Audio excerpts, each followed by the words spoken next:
प्रणाम। मैं नव साहित्य हिंदी कविता चैनल की ओर से आज फिर उपस्थित हुए हैं एक नए छंद के साथ। आएंगे हम हर रोज आएंगे हम हर रोज एक नए छंद के साथ। आएंगे हम हर रोज एक नए छंद के साथ। सीखते सिखाते रहो दोस्तों, सीखते सिखाते रहो दोस्तों। ये जिंदगी सिखाने के लिए हमेशा तत्पर है। ये जिंदगी सिखाने के लिए हमेशा तत्पर है। यहाँ सब कुछ आप ही हो, यहाँ सब कुछ आप ही हो। न भाग्य है न तकदीर है, न भाग्य है न तकदीर है। तो आज का छंद है, इसका शीर्षक है कच्ची बस्ती, कच्ची बस्तियां और इज्जत। कच्ची बस्तियां और इज्जत, झुग्गी झोपड़ियों में रहने वाले लोगों का इस देश के अंदर, समाज के अंदर, गांव के अंदर, शहर के अंदर और तो सरकारों के द्वारा भी कोई व्यवस्था नहीं की जा रही है। उनका मान सम्मान मलिन हो चुका है, निंदा हो चुका है और अन्य जो लोग होते हैं वो उसको धीरे धीरे गर्त में ले जाने की कोशिश करते हैं। उसको, उस कच्ची बस्ती में रहने वाले लोगों को मुख्य धारा से शिक्षा, चिकित्सा सुविधाओं से वंचित रखा जाता है। वो उनको पेट भरने तक ही सीमित कर दिया जाता है। और ये सब बातें वो अकेले जिम्मेदार नहीं हैं। समाज में, गांव में, देश में, प्रदेश में जहाँ भी हमें बदलाव का बिगुल बजाना पड़ता है, वहाँ बहुत कुछ होता है, होता आया है। असंभव दुनिया के अंदर कुछ नहीं है, सब कुछ संभव है। लेकिन संभव है तो क्यों है और कब है और कैसे है, और वो गुलाम हुए तो कैसे, मतलब झुग्गी झोपड़ी में रहते हैं तो किस प्रकार से रहते हैं, ये सब बातें हम इस छंद के माध्यम से सुनेंगे। कच्ची बस्तियों में आखिर कौन रहते हैं, कच्ची बस्तियों में आखिर कौन रहते हैं। हर वस्तु बिकाऊ हो वे लोग रहते हैं। कच्ची बस्तियों में आखिर कौन रहते हैं, कच्ची बस्तियों में आखिर कौन रहते हैं। हर वस्तु बिकाऊ हो वे लोग रहते हैं। यानी उनकी जिस्म, जिस मान मर्यादा सम्मान, मानसिक रूप से, आर्थिक रूप से, सामाजिक रूप से सब कुछ उनका बिका हुआ है।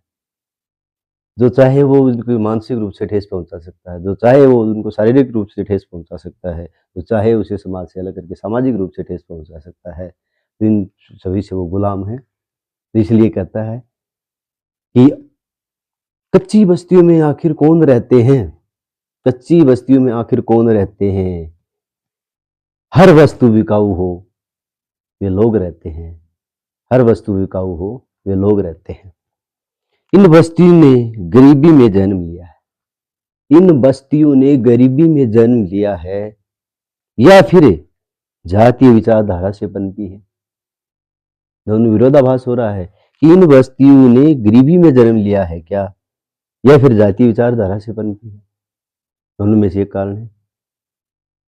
या तो इन बस्ती हमेशा से गरीब रही है, या फिर जातीय विचारधारा के कारण हिंदू, मुस्लिम, ब्राह्मण, राज, मेघवाल, नाई, जांगीड़, सांगीड़, नायक, दानक समाज, मतलब जो भी है वो जातीय विचारधारा से पनपी है। तो ये बताया गया है इसमें कि इन बस्तियों में गरीबी में, इन बस्तियों ने गरीबी में जन्म लिया है या फिर जातीय विचारधारा से पनपी है। शायद एक और एक 11 नहीं हुए होंगे, शायद एक और एक 11 नहीं हुए होंगे, इसलिए वो अलग रहते हैं, इसलिए वो अलग रहते हैं। और हर वस्तु बिकाऊ हो, हर वस्तु बिकाऊ हो वे लोग रहते हैं। इन बस्तियों में आखिर कौन लोग रहते हैं, इन बस्तियों में आखिर कौन रहते हैं जिनकी हर वस्तु हो बिकाऊ, जिनकी हर वस्तु बिकाऊ हो वे लोग रहते हैं, वे लोग रहते हैं। ढाक के 3 पात होना इन्हीं के लिए है, ढाक के 3 पात होना इन्हीं के लिए है। दोस्तों, ढाक के 3 पात होना मुहावरा लोकोक्ति है, जिसका अर्थ होता है श्रद्धा समान स्थिति में। तो ढाक के तीन पात होना इन्हीं के लिए है। आखिर ये हमेशा इसी पोजीशन में क्यों रहते हैं, ऊपर क्यों नहीं बढ़ते, पढ़ लिख कर समाज से अलग नहीं हो जाते, पढ़ लिख कर अपने आप का सुधार क्यों नहीं करते, अपना लेवल उच्च ऊंचा क्यों नहीं उठा पाते, कारण क्या है। इसलिए कहा है कि ढाक के तीन पात होना इन्हीं के लिए है, ढाक के तीन पात होना इन्हीं के लिए है। हैसियत वालों की, हैसियत वालों की मतलब धनवानों की, हैसियत वालों की ताबुक में आखिरी कील यही थी। हैसियत वालों की ताबुक में आखिरी कील यही थी। कौन सी आखिरी कील थी कि ये गरीबी में रहे, ये गरीबी में ही रहे, बस्तियां ऐसा चाहते हैं। ये गरीबी में ही रहे बस्तियां, ये गरीबी में ही रहे बस्तियां ऐसा चाहते हैं। आखिर आखिर इन बस्तियों में कौन रहते हैं, आखिर इन बस्तियों में कौन रहते हैं।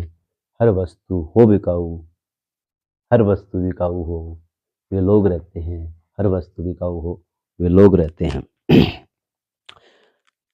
नकार खाने में तूती की आवाज, नकार खाने में तूती की आवाज मतलब एक मजबूत धनवान व्यक्ति के सामने गरीब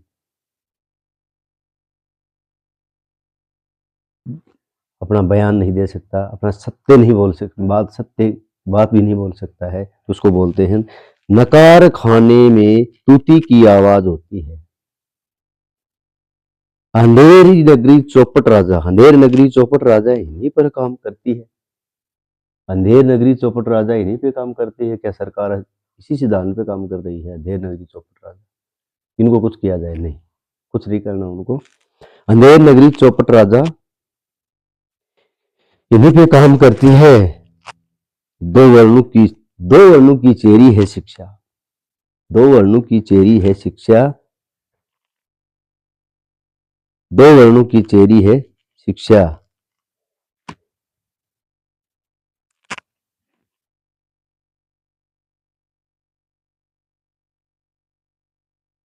दो वर्णों की चेरी है शिक्षा रहती थी, दो वर्णों की चेरी शिक्षा रहती थी। जिनकी हर वस्तु हो बिकाऊ, जिनकी हर वस्तु बिकाऊ हो वो लोग रहते हैं।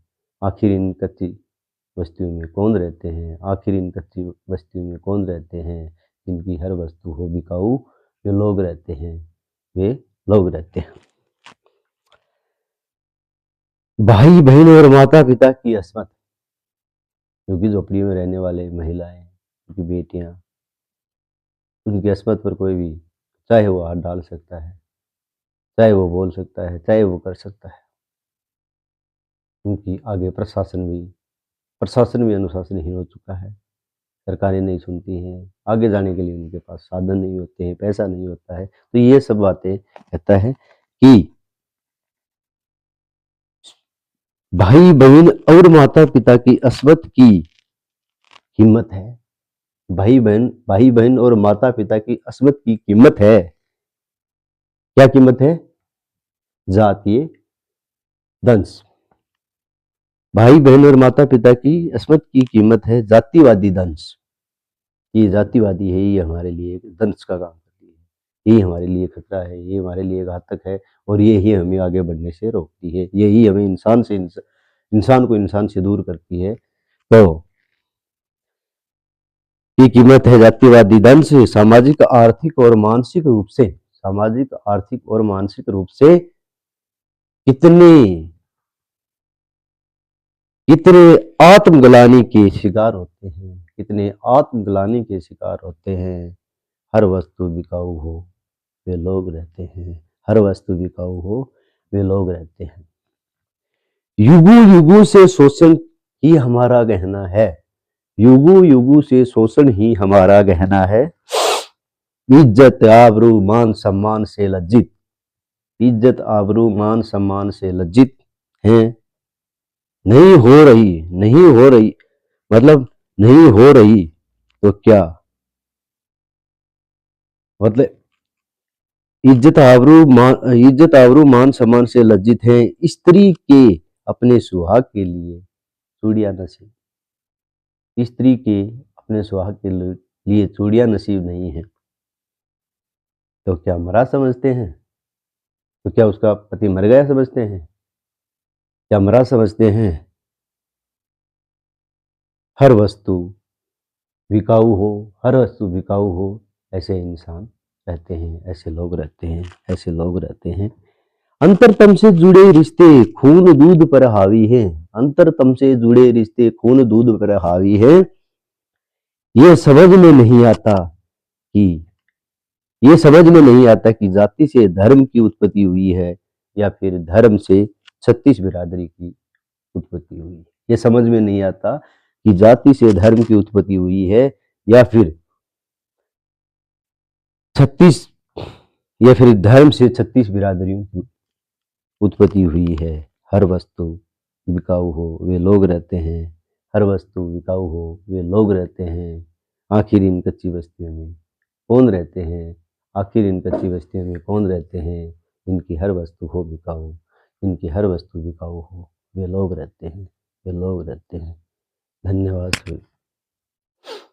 शुभ रात्रि। वीडियो को देखें, सब्सक्राइब, लाइक, कमेंट और शेयर ज़रूर करें।